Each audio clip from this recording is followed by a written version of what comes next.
Premier Sports TV here. James Degale gets upset.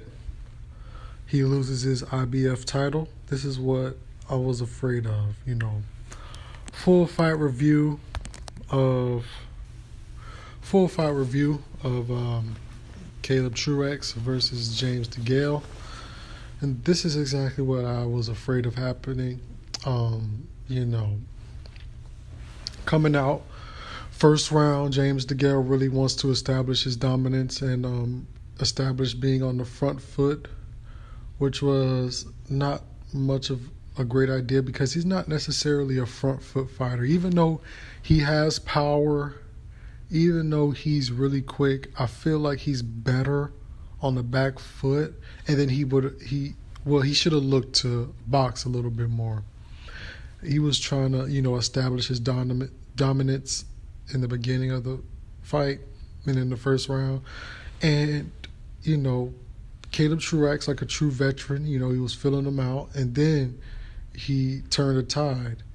So basically, he was what he was doing was he was winning rounds. He won round after round. And then when he got to the fifth round, he hurt James Degale really bad. He had him, he buckled his knees.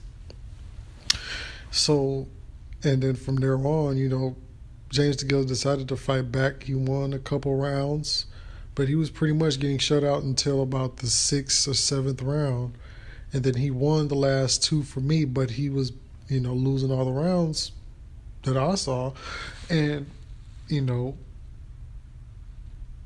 Caleb Truax was really setting the pace. He was the boss in the ring. So I'm not really mad at this decision.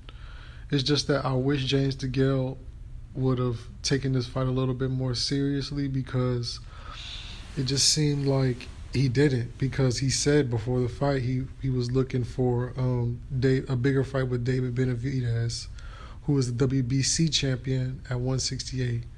Now, hopefully there's a rematch clause or something, and hopefully they could get the rematch. James Degale's probably going to have to come to America to get his belt back and then probably look for David Benavidez.